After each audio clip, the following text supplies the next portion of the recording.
Hey, what's going on, everybody? This is John J Gaming on for Mike here, coming at you with a brand new episode of the Memphis Dynasty here on NCAA 12, one of the more underrated NCAA games that we got going on here, man. And I'm real excited about this episode, man. Not only are we taking on yet another conference opponent in the University of Southern Florida, but this is a revenge game for Justin Brown. Justin Brown originally did start at Southern Florida prior to transferring over to our program back in season number 1. He didn't play in year 2 because he was somebody that was, had to go for the old transfer rules that were in place back in the early 2010s. But, they didn't really give him a chance at Southern Florida. 4 carries, 14 yards. He's flourishing with our program now, nearly 5 yards a carry. So we're going to be looking to drop these guys off. They're 1-3, but they do have a pretty good team on paper, though. B+ overall squads who are C-, so they could give us some problems.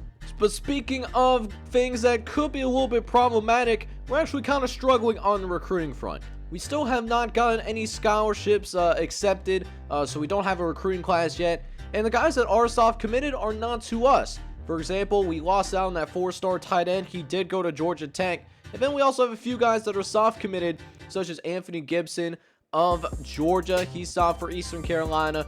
Shannon Austin, a 3-star running back from Henderson, North Carolina. He's also a soft commit to the Eastern Carolina Pirates, who are, they used to be in our conference. They should be joining the Big East Conference here kind of soon. Bo Miller, he's a soft commit to the University of Virginia. So that could be an interesting dilemma. We're trying to get him because he was our backup option. And then, of course, David Murphy, the 3-star from Natchez, Mississippi. He's currently soft committed to Purdue as well. So, honestly, we have really struggled with with recruiting so far this year. We went after some high-profile guys, and it just didn't work out so far. So, we're playing a little bit of catch-up at the moment. But with that being said, I'm hoping that we can come out here, not only win this game so we can get that revenge game for Justin Brown, but also we get some reverse fortunes here for our recruiting front, and it helps by winning this game. Let's see if we can get that done. So if you guys are excited for it, man, make sure you go ahead, smack that like button, hit that subscribe button as well if you do happen to be brand new to the channel. Let's go ahead and hop right into this thing. Let's see if we can get to 5-2 here on the season. Alright, boys, so we are coming out here, man. So USF did win the coin toss and give us that football. So let's see if we can go ahead and do something on this first drive of the game as we try to throw over to that right-hand side, but we nearly got picked off. Man, I'm glad that man's hands was made of butter because that was going to be a pick 6. Instead, we still have control of the football for right now as we'll throw over to that same hand side, that right-handed side, and pick up that first down as well. So Memphis will at least pick up 1 first down here on this drive. And don't worry, we're going to create some time for Justin Brown at some point in this game. If this is a revenge game for Justin Brown now, we're going to make some things work with him. But for now, going to get that short passing game going. Going to pick up another first down. And we'll give Justin Brown the football, second carry of the game. And Brown runs it forward for a gain of 5. The former Southern Florida transfer, he's going to go up against his old teammates for the first time since he left them a couple of years ago. He was part of our transfer class back in season number 1. And now we got a 3rd and 5. Looking at Justin Brown to pick up this first down for us here. And Justin Brown gets the crease, and he's going to find the first down marker and a little bit more now too. First down for the Memphis Tigers. And just sitting outside the red zone now, as USF continues to not really load up this box at all. So we're going to continue to run the football down their throat as we hit them with yet another halfback draw. And we're looking at the very first red zone opportunity of the day. Is now 1st and 10. Richards drops back. He's looking over the middle. Gets it out to Willie Duckett. Duckett finds his way into the end zone. That's a touchdown for the Memphis Tigers. Let's go, baby. Opening drive, take it all the way to the crib, and we have ourselves a 7-0 lead. So now USF is going to get itself going here, their first drive of the game, and for us, first drive, not what we wanted to start, right? So we end up with a couple of broken tackles, so not really how I wanted to work this game, but it is what it is, though.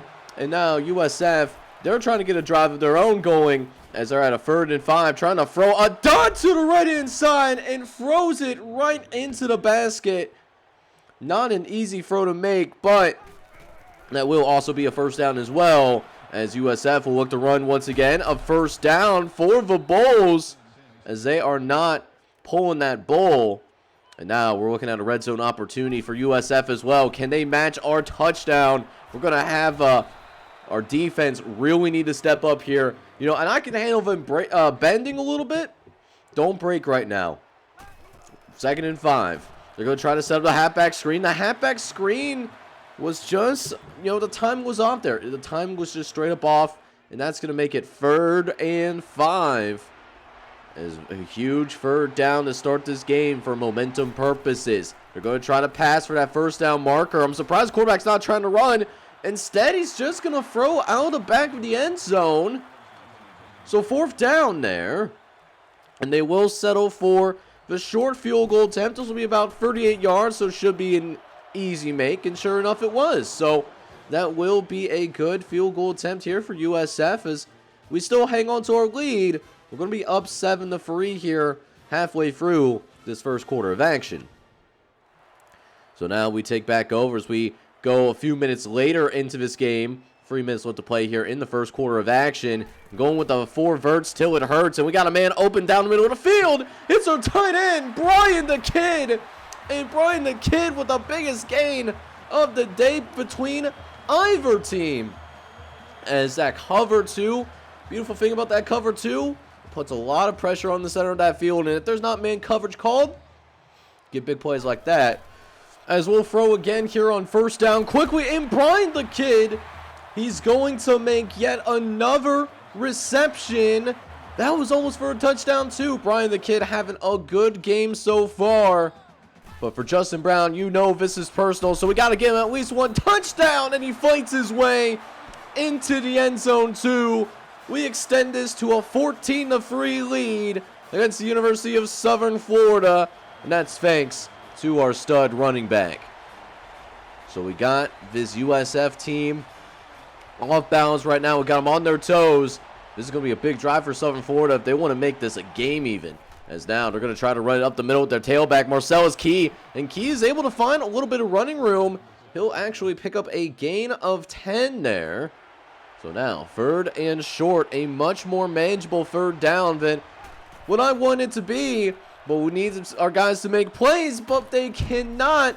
Dan Daniel, he was in the right spot, but just got there too late. You know, kind of played a little bit too aggressive there instead of just trying to make the tackle. So that's a first down for Southern Florida. But on a 3rd and long, they actually try to pull a fast one on us. They try to have the audacity to call a halfback draw against us. Does not work completely. And now, 4th and 3. They're going to go for it here at midfield. Risking it for the biscuit, but it's almost intercepted. Either way, we're going to get the football back. So that does put an end to the first quarter of action as your Memphis Tigers, they are moving pretty well. We're going to have a 14-3 lead and arguably one of the best quarters of football we've played yet. So now we trying to do something after the turnover on downs, but we don't do anything with the football. But we do pin them deep, which sets up this play right here as we got penetration at the line of scrimmage, and we actually forced a safety. Brings really good memories, man. Is you're number 1. If there was safeties, most of the time it was on us. Now we're flipping the script. And not only do we end up with a couple of points on the scoreboard, we also get the football as well with pretty good field position to work with as well. So we can really blow this game open if we can score on this drive. 3rd and long coming up, though, will not be easy to grab. But we will throw for it here on 3rd down. Throwing over the middle, but it's going to be missed. We straight up miss on the 3rd and 7. So we will end up settling for a field goal. This is a 60-yard field goal, by the way. And I don't know where this punter has come from, but man, can he kick a football. He's at least got great power. So we don't get that touchdown that we are looking for, but man, That was one heck of a kick. That ended up going for 59 yards. So now our defense comes back out onto the field. Last time out, they did end up getting a safety. We'll see what they can do on this particular drive as Marcellus Key is going to make sure at least that safety, that will never happen again. And that's one way to do it, getting it all the way up to around the 40-yard line. We'll see if USF can build off of that as they try to run again up the middle. Marcellus Key picking up a couple of blocks, and he will pick up a gain of 5 there. Could set up a play action, and sure enough, it actually does. They're going to try to go deep for this. 2nd and 5, but Ryan Towns is there on the coverage. That ain't going anywhere. And now, 3rd and 5. Going in a proud blitz set. We're going to show blitz, but we go back into zone coverage, though. Looking over the middle. It's going to be broken up by the true freshman, Dan Daniel. And that will go ahead and at least force the punt, but we unfortunately do end up going free and out on our next possession. So still 22 to free, as that is a one-handed grab by Zach Scott. Oh my, Zach Scott, somebody call ESPN right now, because that is a da-na-na, da-na-na. Look at that. One-handed grab, are you serious right now? That's wild, bro. And that is a heck of a way to end the first half. We're going to be up 29 to 3 at halftime. We're putting it on Southern Florida, and that's exactly what we wanted to do. Doing it for our teammate Justin Brown, best offensive player, USF. They're in serious trouble. So now we go into the second half of action, and USF starts with the football, but a mishap on special teams means once again they have to start out their own goal line essentially, but their fullback is going to quickly bail them out there as the fullback is going to be razzling and dazzling his way up to about the 23-yard line. And now the Bulls take back over, throwing over to the right-hand side, creating some more offense with that fullback. He's been really featured early on in this drive. We'll see if they keep going to him as he has to get the oxygen maxed out. He's certainly feeling those last couple of plays as USF looks to continue to move down the field already at the 40-yard line. Halfback draw for Marcellus Key, who runs into a couple of linebackers. That's Josh Meadows and A.J. Kaysen. He's going to hold him down for a gain of 5, but will make this a 3rd down again. USF looking to pick up another one. They go back to, this is not Marcellus Key. This is actually a different running back. Still those same good results. And after starting this drive inside the 5-yard line, they're now across midfield. How deep can they go? We'll see if our guys have something to say about it as we do end up forcing yet another 3rd down conversion that they'll need to pick up. They did pick up a couple already on this drive. But we'll see if 3rd time is a charm, though, as they go back to Marcellus Key. We can't get to him. And once again, we end up not being able to make a play on the football. And the drive will just not stop. This drive already lasting for almost 3 minutes now. That's quite a bit of time here over in video game land, as we are approaching that 6-minute mark already. Throwing over to the right-hand side, but that drive almost comes to an end. Antoine Curtis had his hands on the ball, but cannot bring it in. And once again, it's another 3rd down. Will they go back to the running game led by Pierre this time as he checks into the ball game? They do. They're going to run it with Pierre. We get a little bit better penetration, but it's not enough. It's another 1st down for USF. Another one. We're looking at a 10-plus play drive right now. This could be one of the bigger drives that we have seen in the entire season, at least in terms of length. And after starting this drive inside the 5-yard line, they're now at the 10. They have a chance to actually score a touchdown, and Marcellus Key almost gets there. He will eventually be brought down at the 1. But now it's a goal line situation. They could be punching it into the end zone here, finishing off a 96-yard drive potentially. But instead, quarterback chooses to keep it, and thankfully we were ready for it as we got a couple of guys over there ready to make a play. So after all that work, over half of a quarter of play happening there, all of that for a field goal. But you know what it did do? Definitely tired our defense out for sure. It ends up being a 19-play, 91 yards drive. And for the first time in the second half, we finally get to touch the football. But more than half the quarter is gone though. So let's see if we can make them pay for that long drive. But our offense could be a little bit cold. However, we go to that run game, going back to Justin Brown, who's been having a nice performance so far, and he will continue that here. He'll pick up yet another first down for us. As a couple plays later, we will go to the Tiger bunch over the right-hand side. Chris Washington will pick up the first down. He's been a little bit injury-prone as of late, but, you know, when he's able to be healthy, he can make good plays for us there. As now, 1st and 10 again, as we'll go ahead and audible Jamarcus Mitchell over the middle of the field. I think the slant should be open. It was for a second, but we just did not see that other defensive player come through, bat that ball away. And after a short run, we're now looking at a 3rd and 9. We're going to go with the 5-wide set, though. Richards looks over the middle of the field, tries to get it out to Brian the Kid to run upfield, but with it being incomplete, we did have to punt this football away once again. But we do pin them deep. Our punter having a fantastic day so far, but this offense, man, it's also playing a lot better than what it did in the first half. They pick up a first down right away to get out of the shadow of their own goal line. They go back to Marcellus Keys, got to run up the middle of the field, and that's going to be a first down for the USF Bulls. Although it did seem like Marcellus Key got a little bit shaken up, so Pierre does check into the game. He'll stay in the block on this 3rd and 10 as his quarterback drops another dime right in the heart of our defense. We do bring him down soon enough, but now looking at a 3rd and long again. Really needing our defense to clutch up now. Those 3rd down conversions have been too much as they try to set up the screen. Over on the right-hand side, Marcellus Key back in the game, and do they pick up the first down? They don't. But you know what? Down by 23 and essentially one more quarter left to play. They're going for it. 4th and 1. They're actually deciding to try to set up the screen again, but the timing was off.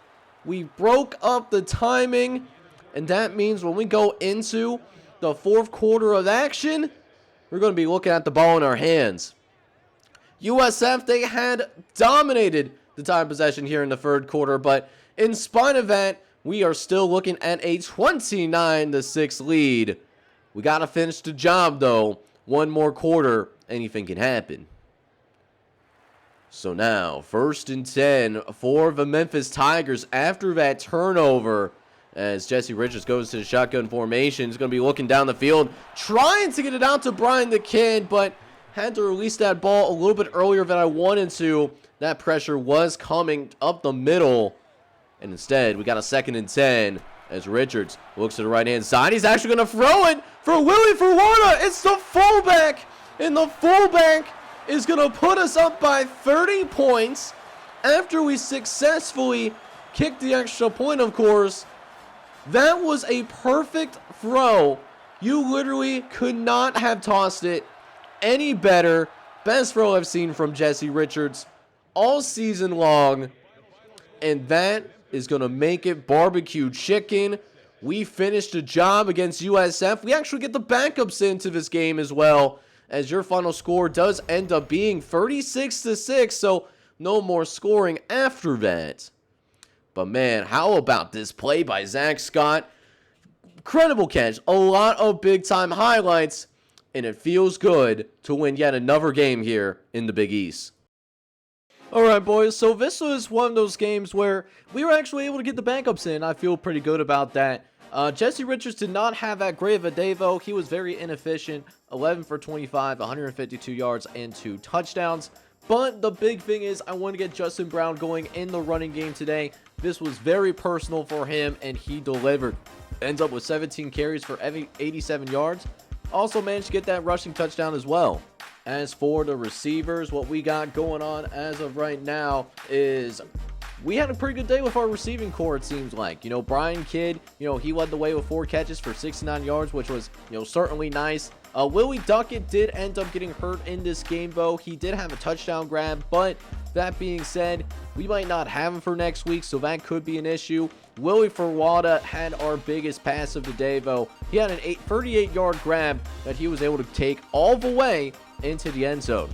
And of course, once again, this defense stepped up and played a really great game today. AJ Kaysen and Kyle Davis all, tied the team with 5 solo tackles. Josh Meadows had a few tackles as well, as did Dan Daniel. He ended up coming in and having a couple tackles as a true freshman. We didn't really get to this quarterback today. No one had like a complete sack to their name. Nate Coleman had like half a sack, and then there was someone else that also came in that had half a sack as well, which was Kyle Davis, who was one of our tacklers. We did also manage to force a singular turnover. That was Zach Scott as well. Zach Scott had that amazing one-handed interception, which I don't know how he managed to grab, but it is what it is. So he took it all the way to the end zone, and it helped contribute to our 30-point win, which is the biggest win that we've had this entire season so far. So what's great about what we just finished up here is that we should be done with most of conference play, and we can now focus in on non-conference action. So this is actually our first non-conference game that we're going to have the entire season so far.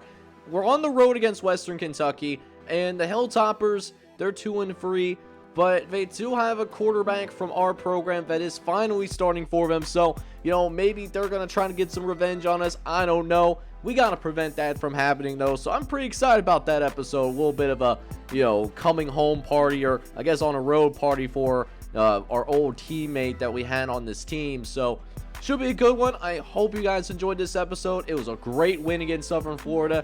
If you did, make sure you go ahead and smack that like button for me. Hit that subscribe button as well if you do happen to be brand new to the channel. This is John J. Gaming on the mic signing off. But I'm hoping you're out here having a good one. Take care, everybody.